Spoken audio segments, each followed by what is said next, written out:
Te invitamos a una travesía por mares de conocimiento, montañas de historias y cielos de ideas.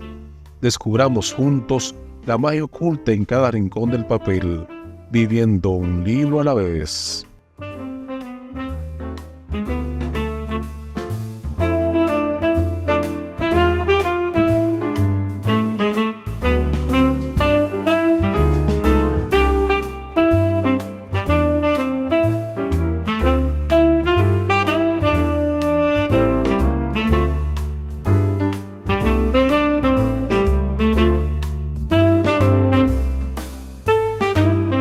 Conversamos con Miguel Ángel Durán Ureña sobre su libro de cuentos Libre Albedrío.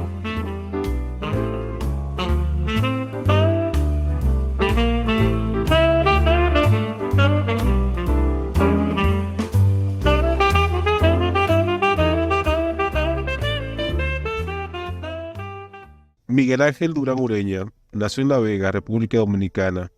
Es médico de profesión, egresado de la Universidad Autónoma de Santo Domingo. Realizó un posgrado en citopatología y una maestría en enseñanza superior en la Universidad Católica y Tecnológica del Cibao, y diplomados en biología molecular y citología, auspiciados por la Sociedad Española de Anatomía Patológica. Ha sido docente universitario durante 13 años consecutivos. Es miembro correspondiente de la Academia Dominicana de la Lengua, miembro activo de la Ateneo Insular, miembro fundador de la Fundación Mexicana para la Cultura y cultor del Salón Literario Juan Bosch de La Vega. Ha obtenido premios en los concursos de cuentos organizados por el Ayuntamiento de Jarabacoa, en certámenes auspiciados por la Pontificia Universidad Católica Madre y Maestra, en los concursos de cuentos de Radio Santa María y en los concursos literarios Dr. Guido Despradel y Dr. Francisco Moscoso Puello de la Asociación Médica Dominicana. Sus poemas y ensayos han sido publicados en periódicos de circulación nacional y revistas culturales, en el Boletín Digital Letras Interioristas, órgano del Ateneo Insular, y en diversas obras literarias de la autoría de Bruno Rosario Candelier, presidente de la Academia Dominicana de la Lengua, quien define a Durán Ureña de la siguiente manera: en su voz vamos a apreciar su valoración de la realidad circundante, la expresión de su mundo interior y su percepción de los efluvios de la creación cósmica.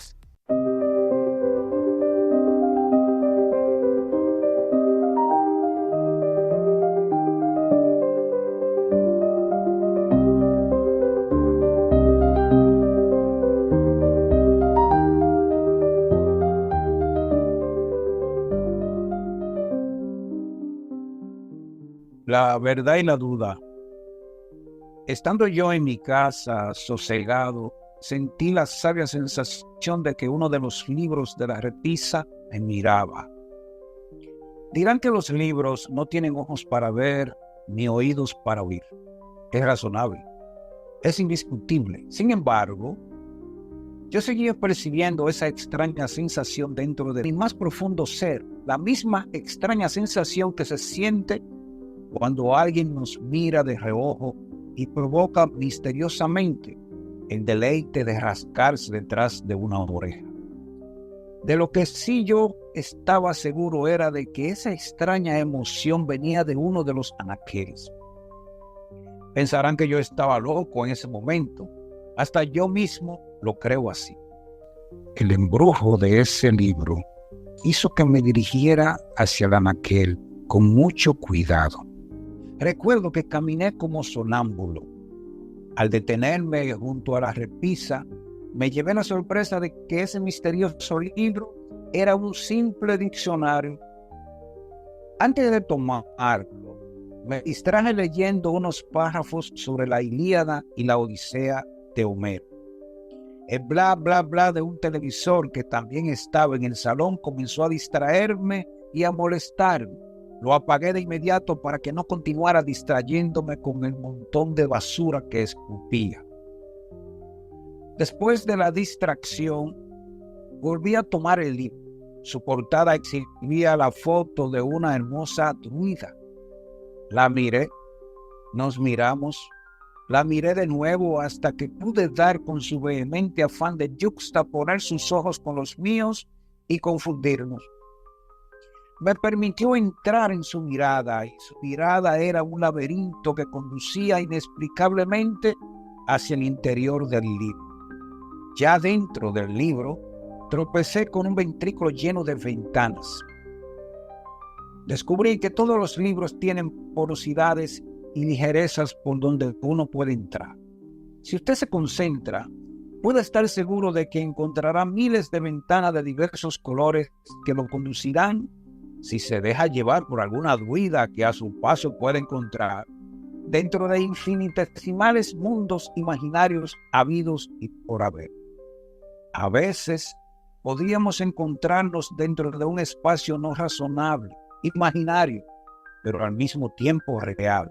Resulta que ese espacio vital tan real y nuestro carece de fundamento científico para su demostración.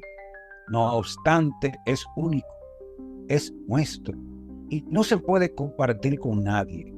Es algo parecido al pensamiento.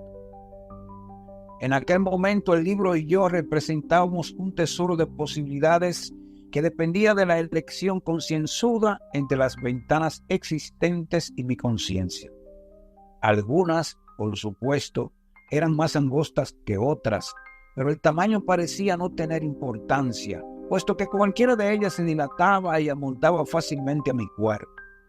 Elegí una en la que se podía leer con claridad el siguiente mandato: ¿qué importa?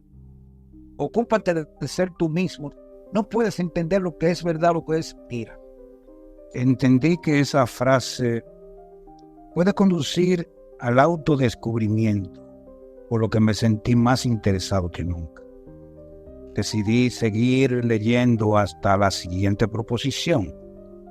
Sentimos que, aun cuando todas las posibles cuestiones científicas hayan recibido respuesta, nuestros problemas vitales todavía no se han rozado en lo más mínimo. Recuerdo que una de las palabras tenía una ventana muy diferente, que me llamaba poderosamente la atención. De ella salía una música pegajosa. La palabra se componía de 5 letras y la acompañaba otra que parecía no significar nada, pero que le daba un sentido particular a la oración. Mis argumentos siempre se han basado en querer demostrar que la mayoría de las sílabas sueltas no son necesarias. Entendí que estaba equivocado. Son importantísimas. Y no solo sirven para unificar y dar sentido a las oraciones, sino que además tienen y adquieren significados distintos. La palabrita que acompañaba a la otra en esta ocasión era la partícula la. Una vez dentro del libro, pude ver miles de ventanitas con distintas tonalidades azules por donde poder discurrir y analizar frases con sentido. Busqué el Tractatus y por supuesto no lo encontré. Decidí caminar por un espacio gelatinoso e indeterminado de tiempo, y ese tiempo rodaba como las agujas de un reloj sobre una esfera que se multiplicaba interminablemente. En este nivel de conciencia no había cuerpo. Yo era energía pura. Dudé de todo. Recordé a Descartes. Yo no sabía con exactitud por cuál de las ventanas había que entrar hasta que decidí abandonar la idea de conversar con el autor. Sí, con Wittgenstein. La duda me arropó. Sin embargo, yo seguía sintiendo su presencia.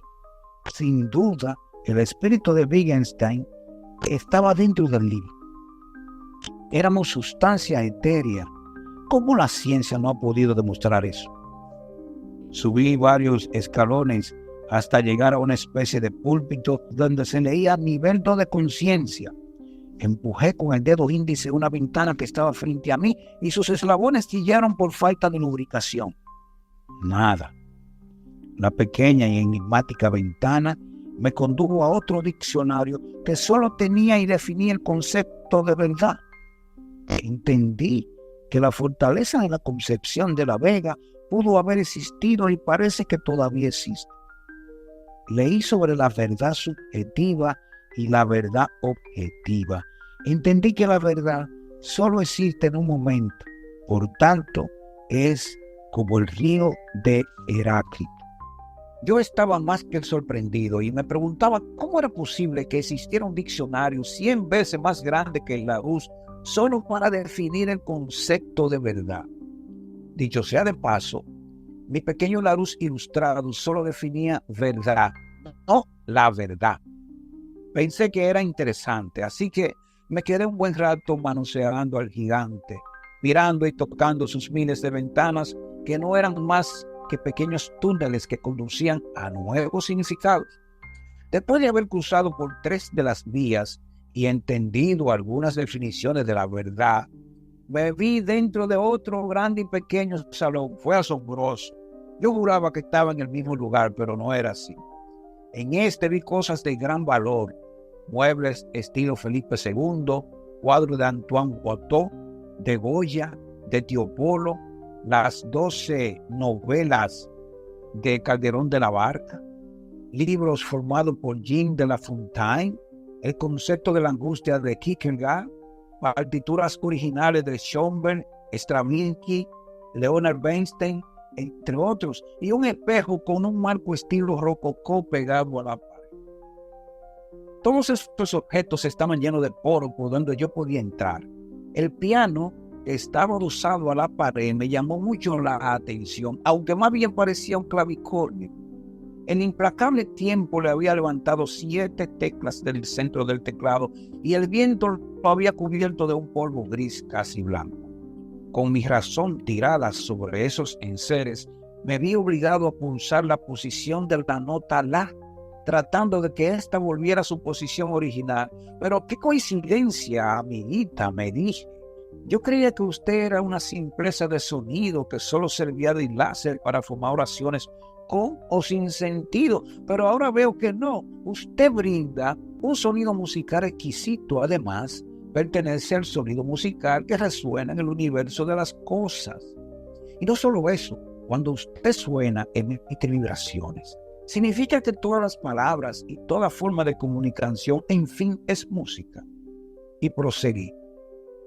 Usted, señorita La, da sentido a centenares de conceptos, como por ejemplo la Gioconda, la Aurel, Nuez de Adán, y sin usted ninguna música o sinfonía puede plasmarse en el pentagrama. Maravilloso. Confieso que al sentir tantas sensaciones nuevas sentí temor. Me angustiaba perderme entre las ventanas del infinito mundo de los libros. No obstante, yo estaba encantado por el momento, pero formulando en mi mente otra pregunta.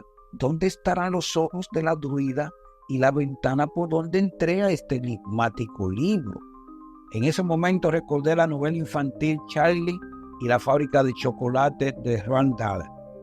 Qué placentero es estar dentro del corazón de un libro, musité. Pero ¿cómo regreso? Di 3 pasos hacia atrás y 3 hacia adelante, y virando la cabeza caí en otro ventrículo. De nuevo me encontré con el espejo, el mismo que se encontraba en el salón del piano, los libros y las obras de arte. Estaba cerquita de una partitura de Louis Stravinsky, la Sacre de Pitans. Yo estaba fascinado. Me acerqué a desempolvar el dichoso espejo y sin querer todo mi cuerpo quedó dentro de él. Ahora sí, 2 salones. Uno afuera, el que contenía todas las cosas del otro, pero dispuestas al revés, y el de las paredes contralaterales, donde supuestamente estaba yo con esas mismas cosas, pero en sentido inverso, es decir, el piano estaba en el lado derecho. Si salía del espejo, otro piano aparecía, era el mismo piano, pero no el mismo, porque este otro estaba del lado izquierdo. Entonces me dije, extraordinario. Le pediré a algún científico que me explique eso. Y en mi mente alguien respondió. Toma un gato vivito y coleando, mételo en una caja, amárrala bien y espera unas cuantas horas. El gato estará vivo o muerto. ¿Estará ahí o se habrá ido? Me quedé en babia. Preferí callar. Me dio miedo no poder encontrar los ojos de la druida para mi regreso. Me abrazó la duda. ¿Inmortalizado yo, igual que el autor del libro? Me pregunté. A pesar de que no existía un solo retrato del autor, Una misteriosa condición me decía que yo estaba en su memoria. Eso es falso de toda falsedad, dije. Yo era memoria sin tiempo, sin espacio, viviendo sin presente, mi pasado. Me olvidé del miedo y del no poder regresar. Tomé nuevamente el diccionario y busqué de nuevo la mirada de la druida, la que me conduciría al inicio, al concepto de la verdad. Busqué la definición en todas las páginas. Me pareció tan extraño que todas estuvieran en blanco, miles de páginas en blanco, y al final del libro una pequeña bibliografía fácil de recordar referente a la verdad. Lo primero que noté fue la repetición de las letras A y D. Entendí perfectamente. Cada vez que se repite una letra, adquiere misteriosamente un significado distinto que dependerá de su acento, de la entonación, de la posición en la palabra, de la palabra en sí. Y recordando a Arquímedes de Sicarús, grité en voz alta: ¡Eureka! Estoy perdido. Pensé regresar con la firme intención de cerrar el bendito libro, pero sucedió que inadvertidamente empujé otra ventana que contenía un símbolo en el ruedo de la página, y dentro del símbolo se leía Logos et Logos, con 400,000 nuevas ventanas y posibilidades de entrar que definían ese concepto. Rapidito abrí una de sus ventanas y lo primero que leí fue Heráclito. Estoy perdido. Por supuesto, el título del diccionario era La Verdad, por lo que empujé la V con el dedo índice y por fin pude leer algunos de los miles de significados que el concepto abarca. Una de las tantísimas definiciones decía: hay que buscarla. Pero ¿dónde diablos? Me pregunté, si la he buscado en todas partes. A propósito, este otro salón estaba lleno de puertas y ventanas, con nuevas puertas y ventanas y más puertas y ventanas. Volví a mirar hacia el dichoso piano, ya que encima tenía La Ronda de la Noche, un cuadro de Rembrandt. Me enteré de que el verdadero nombre del cuadro es La Compañía Militar del Capitán Franz van Nicock y el teniente William van Rutenburg. Dicho sea de paso, el cuadro abría otra ventana, pero de mundo desiguales. Volví al espejo y vi que todo era igual, pero al revés. Con cierta preocupación pregunté en silencio: ¿dónde está el significado de la verdad? Y una voz se adueñó de mi garganta y dijo: la única manera de encontrar el significado de la verdad es metiéndote dentro de una historia que no haya sido escrita.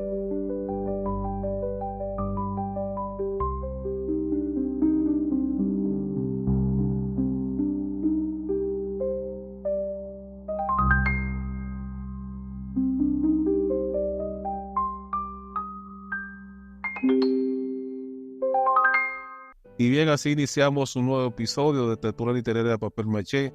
Hoy, como ya ustedes se pudieron dar cuenta, contamos con la grata presencia nueva vez en este podcast del doctor Miguel Ángel Durán Ureña, a quien le damos la más cordial y calurosa bienvenida. Bienvenido, doctor, de nuevo. ¿Cómo se siente? Bueno, muchas gracias por esta nueva invitación, esta nueva oportunidad que nos da para abrirnos hacia el mundo del intelecto exterior.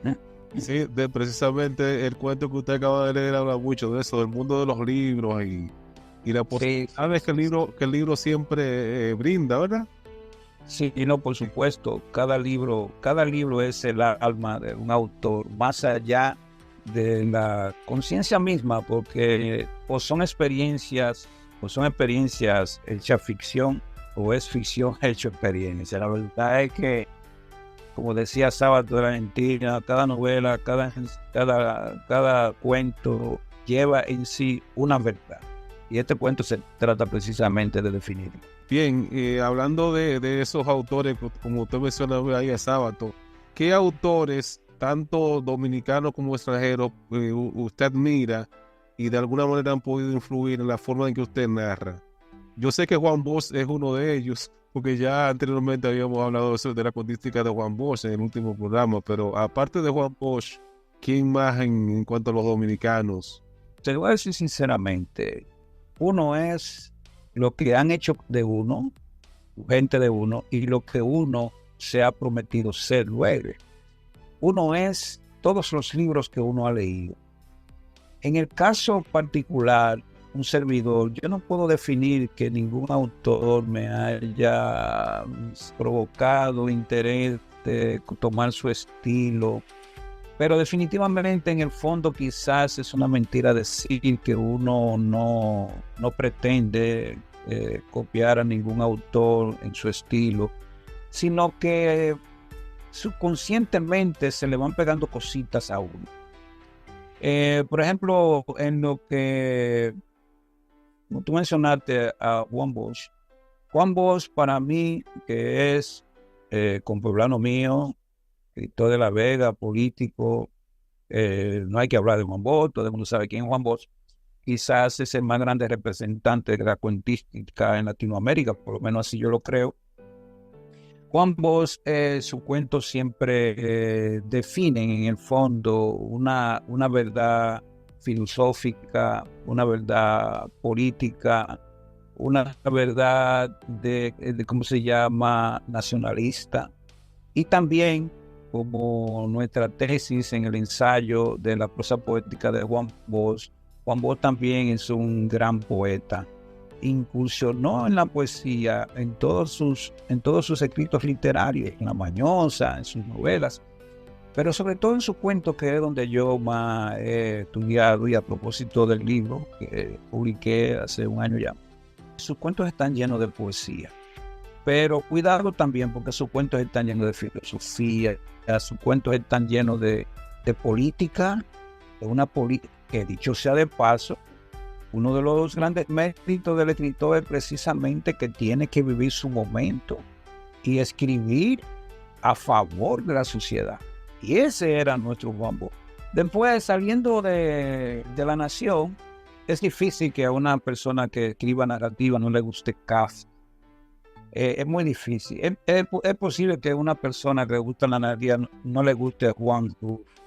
Por ejemplo, Juan Rulfo, con 2 o 3 libros que escribió, entre ellos Pedro Páramo, pues pasó a la posteridad. Se ha hecho inmortal. Y así mismo Kafka, que todos sus libros lo escribió en alemán. Parece que en esa época era una moda o era importante escribir en alemán. Y sus obras se influyeron, pero si tú coges, por ejemplo, a Kafka y lo compara con las obras de Juan Rulfo, Kafka es un tipo que se inspira en los sueños, en los malos sueños, en problemas psicológicos profundos. Es incluso a veces difícil de entender, como La Metamorfosis, que es uno de sus cuentos más populares. Y si bien es cierto que yo soy un gran admirador de Kafka, no copio de Kafka, pero me gusta Kafka. Juan Rulfo también lo que escribe es sobre la cotidianidad de la gente común de su país, en este caso México. Nada más que le decía, bueno, que también se va a lo subjetivo y donde protagoniza una serie de actores en su narrativa que verdaderamente es una novedad para el mundo literario español, del habla español. Considerar, por ejemplo, que los difuntos, los muertos, sean los protagonistas. Me llama mucho la atención. Si tú ves, por ejemplo, en mi libro de cuentos, no hay ninguna obra que se parezca a la de Kafka, ni tampoco ninguna obra que se parezca a la de Juan Rulfo. Sin embargo, Juan Bosch y un servidor sí coincidimos en la poesía, porque la poesía también está incrustada dentro de mi narrativa y me sale como algo espontáneo. En el caso de este libro, ¿nos podría hablar un poco sobre el proceso de escritura de estos 18 cuentos?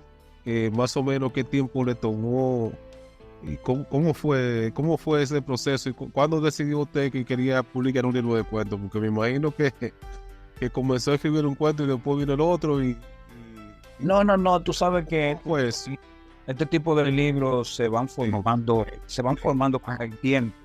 sí. Ahí hay cuentos que, por ejemplo, que ganaron premios en actividades literarias que se hicieron en Jarabacoa hace ya una década, más de una década. Actividad literaria que se hizo aquí a través de la Santa María, que se hicieron aquí, actividad literaria que se hizo en la Santo Domingo, en CMD, en el Club de los Médicos. Yo he escrito muchos cuentos, pero prefería elegir 18, y ese 18 tienen un margen de tiempo que oscila entre de 5 a 15 años.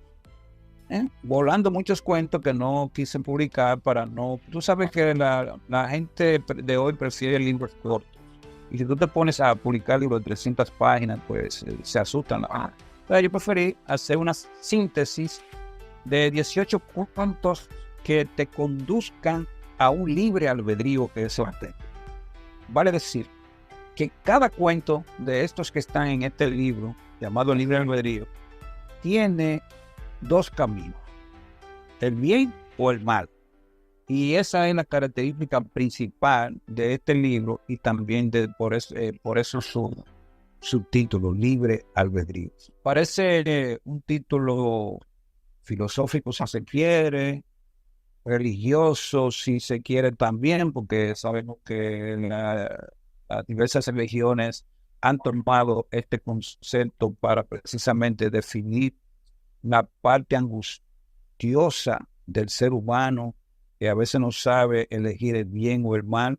Incluso el frente del libro se embellece con una parte de una de las obras de Miguel Ángel, donde Dios y el hombre, donde Dios le da al hombre la libertad de elegir en la Capilla Sixtina. Entonces, como verás, hemos escogido dentro de lo que hemos escrito en toda mi vida hasta hoy. Bueno, hasta hoy no, porque ya hemos escrito otros libros, pero hasta donde se plasmó este libro, elegimos aquellos cuentos que tenían por definición una certeza, un libre albedrío, y ahí está.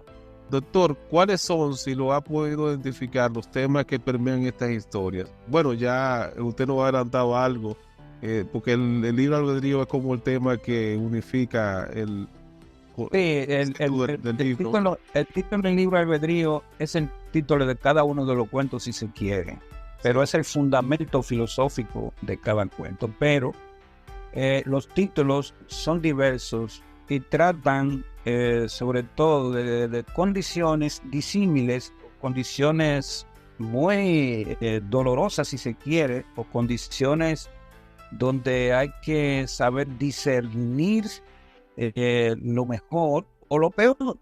Vamos a decir, donde en el fondo podemos decir que este es un libro de un toque religioso profundo, teologal, donde la conciencia, tu conciencia, vamos a llamarle el ser, que lo vamos a llamar Dios, te da la oportunidad de elegir. Entonces, cada cuento, como te decía, por ejemplo, Nicky, que es el primero en la historia de un niño que por su pequeñez, por su ignorancia, desconocimiento, lo que sea, se mete en un terrible peligro y prácticamente muere o no muere.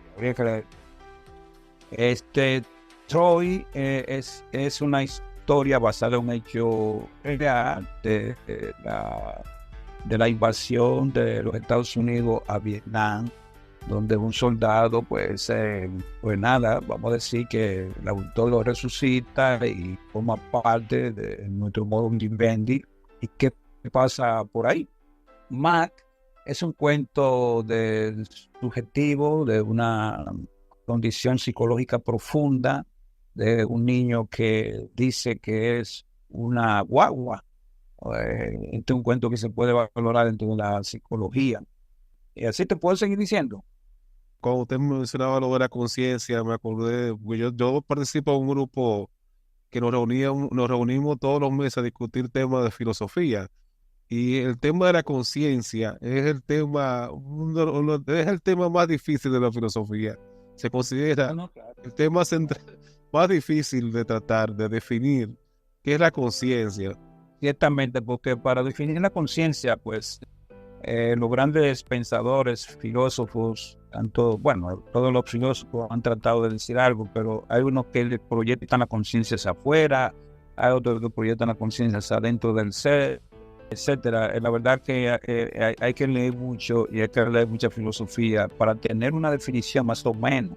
Te puedo seguir diciendo algunos de otros cuentos. Por ejemplo, 19 de marzo a las 3 tú sabes que el dominicano hay un machismo exacerbado. 19 de marzo a las 3 liga una historia basada en una historia real, en la historia de la República Dominicana, de nuestra república, pero se sale de todo eso porque todo es ficción.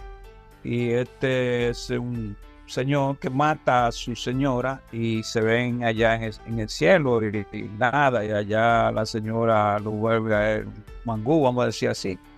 O sea que este es un cuento que se parece al tipo Kafka, vamos a decir así, que entra dentro de un sueño, de un subjetivismo profundo, de dónde viene la maldad, un hombre tener el impulso de matar a su compañera, cómo vienen estos desastres de las alteraciones de la personalidad. Asimismo, Justino es un cuento también interesantísimo. Libre albedrío que define el libro en sí. Hay un cuento llamado así, el libre albedrío, en la página 55. La verdad y la duda, que ya hemos probado un poquito. Kennedy es una historia. Bueno, todo el mundo se pregunta quién mató a Kennedy. El que quiere saber quién mató a Kennedy tiene que leerse este cuento. Ahí tendrá la respuesta. Peter es un cuento bastante, tipo de cuento que a la gente le gusta, medio banal, pero no banal en sí, sino yo diría que Peter es la definición de un haitiano que cree que va a resolver todos sus problemas de vida en República Dominicana. Es la historia de un haitiano que viene desde su pueblo natal, cruza la frontera y cruza las 1001 noches para venir a este destino que ellos llaman Dominican New York, o sea, República Dominicana, y ellos creen que van a salvar, que vinieron a la gloria. Entonces, pinte la historia de un haitiano que viene a República Dominicana y lamentablemente no le va como él lo pensó. Y yo diría que este cuento define la realidad haitiano-dominicana, o sea, del haitiano que vienen para acá y que no le va tan bien, pero en el fondo le va mejor que quedarse allá donde estaba, vamos a decir así. Después el celular es un cuento, como dice Sábato, que sus obras que tienen muchas verdades. Es un invento, pero es un invento bélico, un invento proso. Había que leer ese cuento. Soledad, pues nada, tiene que caber siempre una de romanticismo en la narrativa, y Soledad no es más que algo poético y bastante imaginario desde el punto de vista, ¿verdad?, de lo que es el amor fortuito y lo que puede pasar. El primer paciente, como médico que soy, pues no puede dejarse un cuento en mi área. O sea, el primer paciente es el mismo médico. La gente cree que los médicos son seres extraterrestres. No. En este cuento usted va a ver que el primer paciente que le llega al consultorio es el mismo.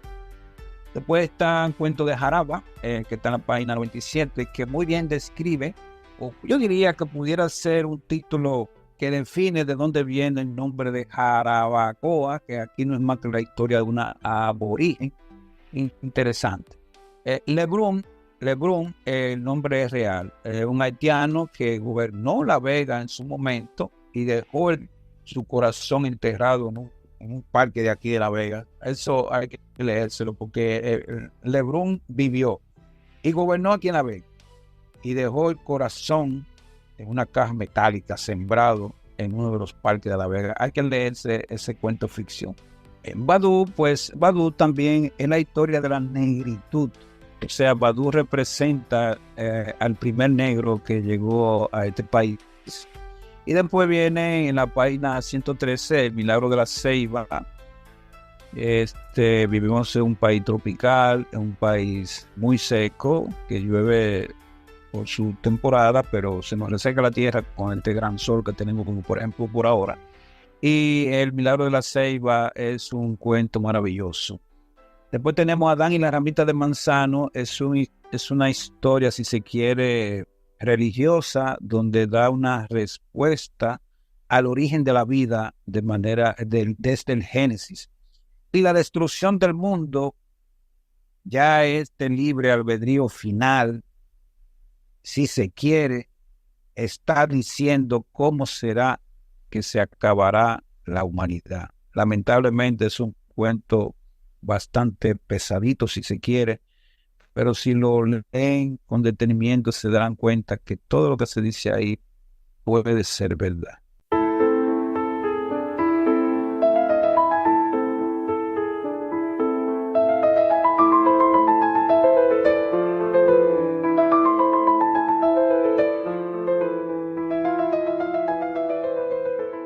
Adán y la ramita del manzano.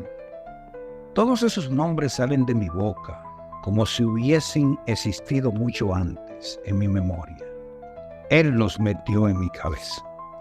¿Por qué esos tipos dan tantos brincos y se cuelgan de los árboles con sus rabos?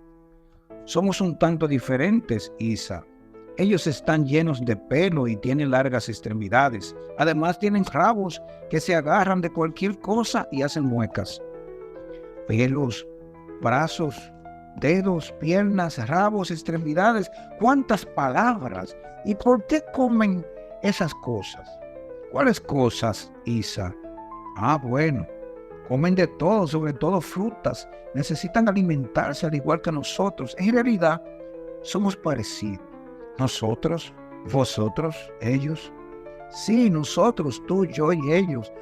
Tú, yo, nosotros y ellos. Entiendo tus dudas, Isa. Veo que estás muy sorprendida al sentir tantas emociones. Si has escuchado esos pronombres, yo, tú, ellos, y los nombres de frutas y otras cosas, es porque yo les he ido poniendo nombre a todo lo que no tenía nombre. Vaya. ¿Y de dónde sacas tantos nombres? ¿Por qué les dices monos a ellos? Porque lo son, hacen muecas. ¿No te gusta el nombre? No tiene por qué gustarme. Dime una cosa, ¿cómo tú te llamas? ¿Yo? Sí, tú.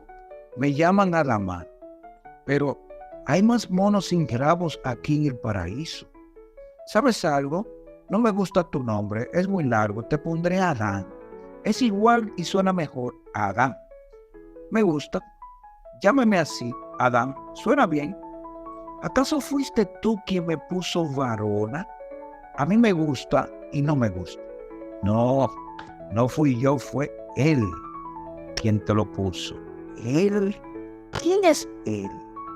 Él es el uno, el todo, lo sagrado. Te contaré algo. Varias lunas después de haber tomado conciencia, yo presentí que todas las cosas que veía y sentía tenían nombre. Y no me equivoqué, supe que yo podía llamarlas por sus nombres. Pero Adán, ¿de dónde sacaste tantos nombres? Mi Señor me iluminó. Ya lo conocerás. Cada día me sorprendo más de quién soy. Todos esos nombres salen de mi boca como si hubiesen existido mucho antes en mi memoria. Todas las palabras, todos los nombres, varona, fueron grabados en mi cabeza por nuestro Padre. Él lo sabe todo. Él los metió en mi cabeza. ¿Acaso fue Él, tu Señor, quien te puso nombre? Yes. Sí, oui, madame. Él lo hizo. Él es la palabra. También te creó a ti. No entiendo nada, Adán. ¿Y yo quién soy? Te contaré mi historia para que entiendas la tuya. Estaba yo tranquilo en mi jardín cuando me arropó una especie de estupor. Un balbuceo salía de mi boca. Al rato comencé a pronunciar palabras, nombres de cosas que veía y la forma en que las sentía. Eso del nombre de los monos vino porque estando yo sentado en un peñón, me fijé en sus movimientos, en cómo ellos saltaban, cómo comían, los hábiles que eran. Brincaban de ramo en ramo, de árbol en árbol. De repente vinieron hacia mí y me rodearon. En esa ocasión nos comunicábamos con la mirada y los gestos. Éramos hermanos, pero un tanto diferentes. No obstante, se sintieron muy alegres, pues necesitaban algo así como un rey que los guiara, un alfa. Fui elegido. Imitaban mis gestos, gritaban alegremente. Yo me sentía uno de tantos, pero a la vez diferente, pues yo podía imitar el canto de los pájaros y hablar con mi Señor. Me di cuenta de que yo no tenía rabo, y ante esa situación empecé a levantar mi cabeza. Me fui irguiendo poco a poco porque tenía la necesidad de tomar la luna con mis manos, correr hacia el horizonte mar, alimentar mi vista y no solo mi cuerpo. Y cuando miraba las estrellas me preguntaba, ¿quién soy?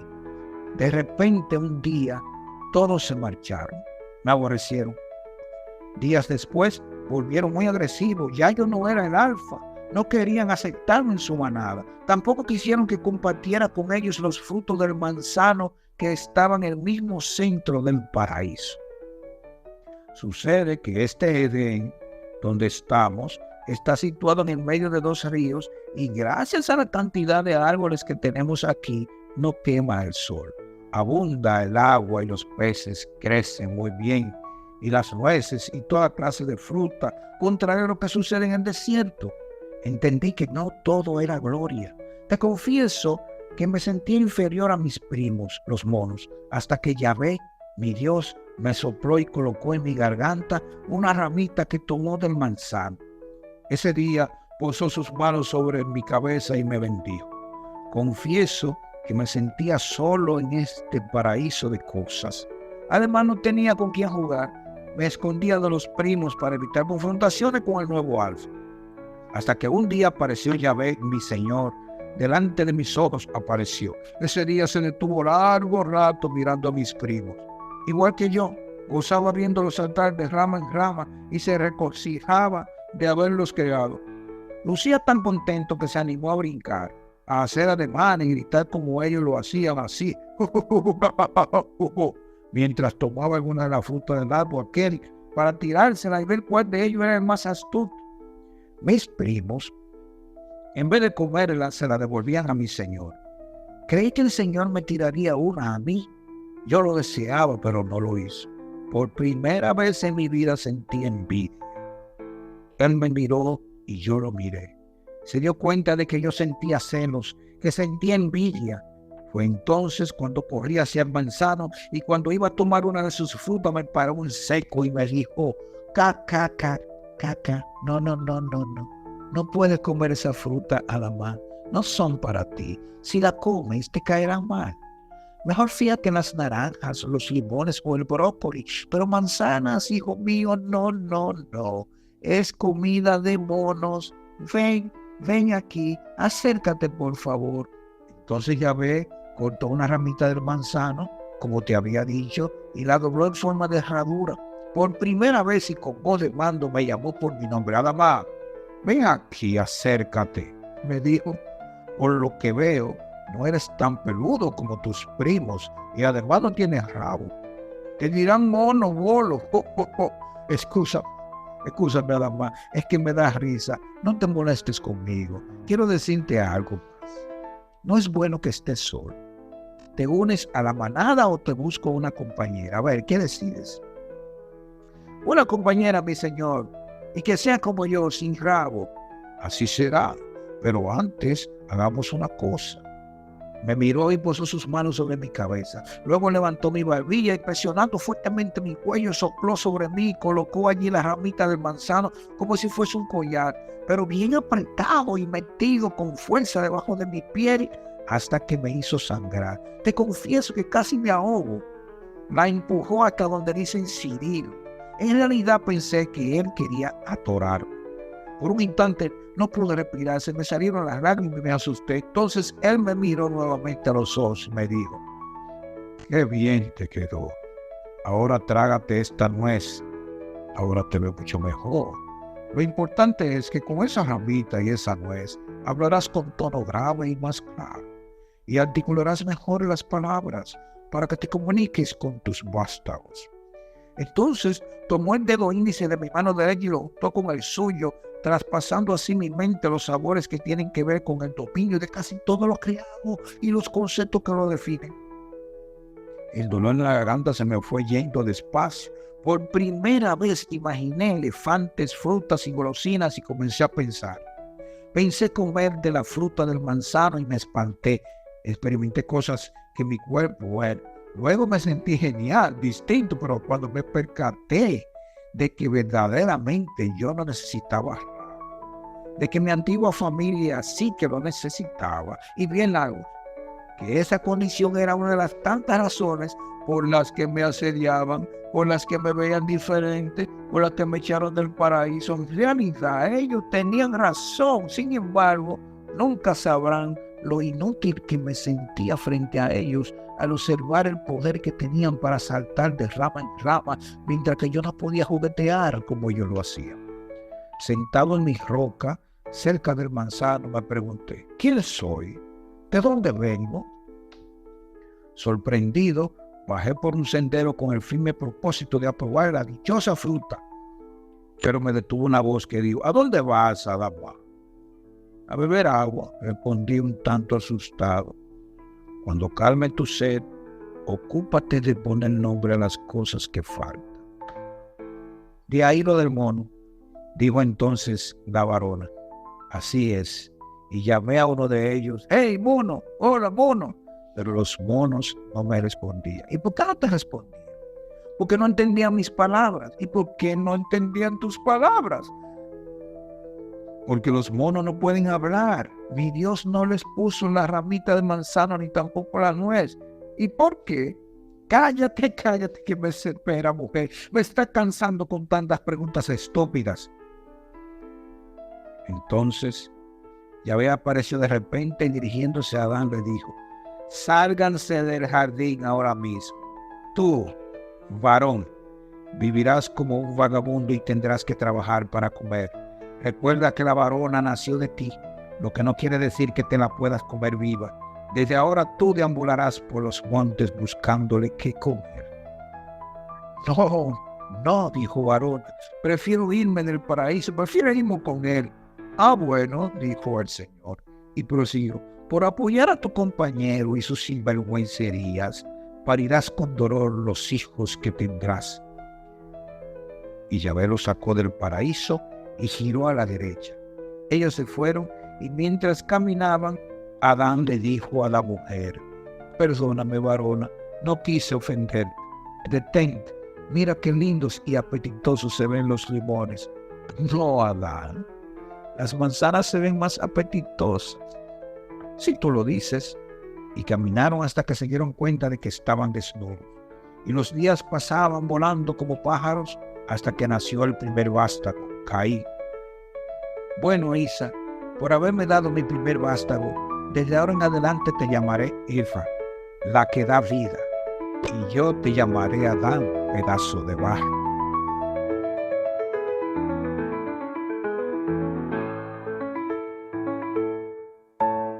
Doctor, ya usted ha mencionado que su obra, tal como la de Juan Bosch, está permeada por la poesía. A pesar de ser un libro de cuentos, se nota que está escrito por un poeta. La pregunta es más o menos por esa línea de que si hay influencia del hecho de usted ser poeta en la forma en que narra. Entiendo que sí. Entonces, quisiera ampliar más el ámbito de esta pregunta al doctor. Porque el libro, en los cuentos, por lo menos lo que yo leí, hay mucha carga filosófica.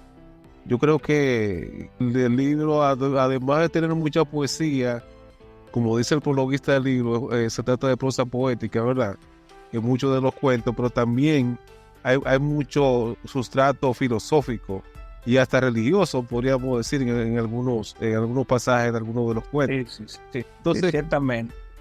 ¿De dónde viene eso? Su interés, por ejemplo, como en el texto que usted leyó antes, en el primer cuento, usted menciona una serie de filósofos, Wittgenstein, incluso menciona temas de ciencia, como el gato de Schrödinger, ¿verdad? El famoso gato que si no se sabe si está vivo o muerto.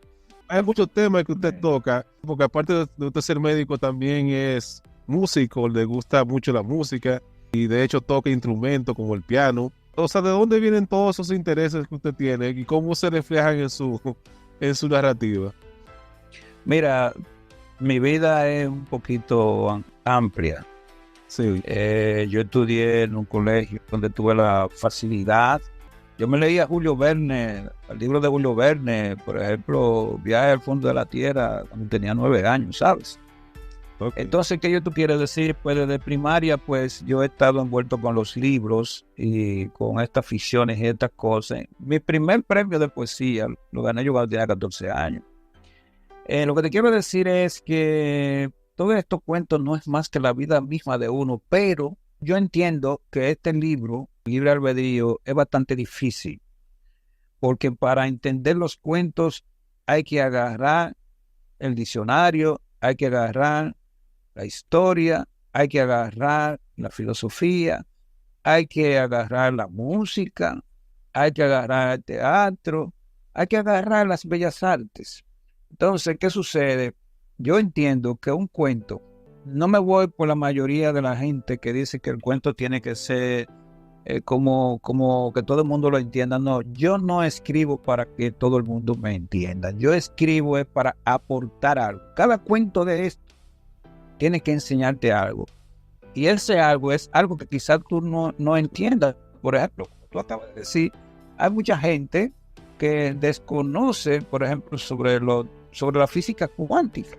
Y este cuento tiene temas como eso que tú mencionaste, que te llevan a la física cuántica y te enseñan algo, pero también te enseñan teología, filosofía, te mete al mundo de la música, pero cada cuento es hay mucha psicología. En definitiva, este libro es lo que uno es, como yo te decía, pues yo, aparte de ser, me gusta mucho la ciencia, yo soy médico, brego con patología, o sea que vivo siempre incursionando en las enfermedades más difíciles del ser humano, como en el cáncer. Eso me abre ventanas por todos los lados para escribir, pero también yo soy músico. Antes de esta conversación yo estoy montando una pieza de una obertura de Beethoven, por ejemplo, en el piano. Pero también yo he ganado en pintura, haciendo bosquejos. Me gusta también, o sea, a mí me gustan todas las artes. Entonces, en este libro está explícito lo que uno es, lo que han hecho con uno y lo que uno decidió ser, en cierta manera. Exacto, todos sus intereses, tanto en el campo de la ciencia como de las artes y todo, Sí, está todo involucrado. todo está ahí. Incluso tú ves hasta la historia misma de la República, porque, por ejemplo, el cuento Jaraba nos habla de los aborígenes, tú ves. O sea, es un mundo vivendi este libro. Exactamente. Pues nada, doctor, muy agradecido de que haya aceptado esta nueva invitación al podcast. Esperamos que no sea la última, porque usted siempre tiene algo debajo de la mano. No, viene por ahí una novela. Ok, Viene por ahí. ¿no puedo adelantar algo de qué trata esa novela? Mira, es una novela que la estoy trabajando bastante porque es un tema difícil, pero es un tema crucial. Es un tema que me choca. Como médico, como ciudadano del mundo, me choca. Es un tema difícil de llevar a la ficción, pero ya lo hemos logrado, ya la novela está hecha prácticamente, estamos corrigiendo nada más para mandarla al corrector de estilo para ver si a principios de año la podemos publicar. Es una novela que se basa fundamentalmente en el loco. El loco, sí, el ser humano que se vuelve loco, Que el piensa ser razón. humano, o el ser humano que pierde la razón o que dicen que pierde la razón. Entonces aquí estamos hablando de un protagonista que yo tomo de mi infancia y ese protagonista es un gran conocedor de la misma ciencia, no un loco cualquiera, como todos los locos, ningún loco es igual al otro loco. Entonces no hemos entrado en el mundo de la psiquiatría con esta novela. Y esa novela, voy a adelantar el título, que es un título llamativo, subjetivo y que hay que leerse el libro para entenderlo. Se llama El Sitio. El sitio se va a llamar esa novela, y ya entenderemos luego de que abramos ese libro por qué se llama El sitio, que no puedo decir todavía, porque eso hay que leerse. Claro. No podemos caer en los spoilers, ¿verdad? Yo diría que de todo lo que yo he escrito, probablemente esa novela es la que más me ha tomado tiempo reflexivo para poder meterme dentro de la mente de una persona insana de su intelecto, o clasificada como insana. Hay una bofetada a todos los medios ahí, y va a ser muy interesante. Hay muchos monólogos interesantes, y también tiene, óyeme, que es bastante difícil llevar al poeta a la poesía, a la locura. Lo que más tiene esa novela es poesía pura. Todo dicho, prácticamente lo más importante está dicho en poesía. Porque la poesía se presta para tú decir lo que no se puede decir. ¿Entiendes? Sí, lo inefable.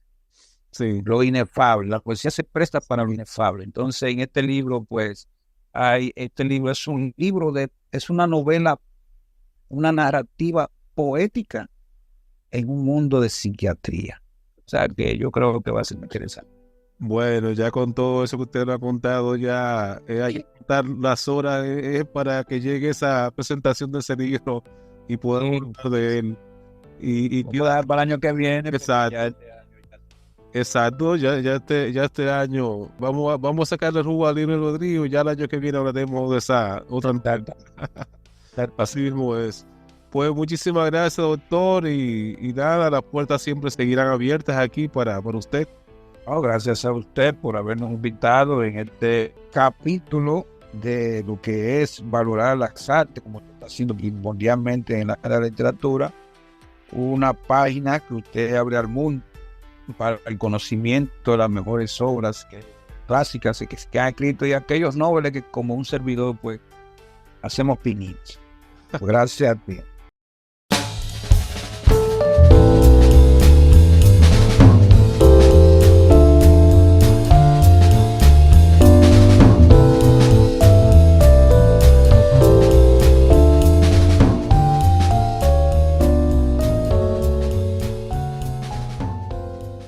Y así concluye una entrega más de Textura Literaria Papel Maché. Agradecemos que nos hayas acompañado y te esperamos en el próximo episodio para seguir viviendo un libro a la vez.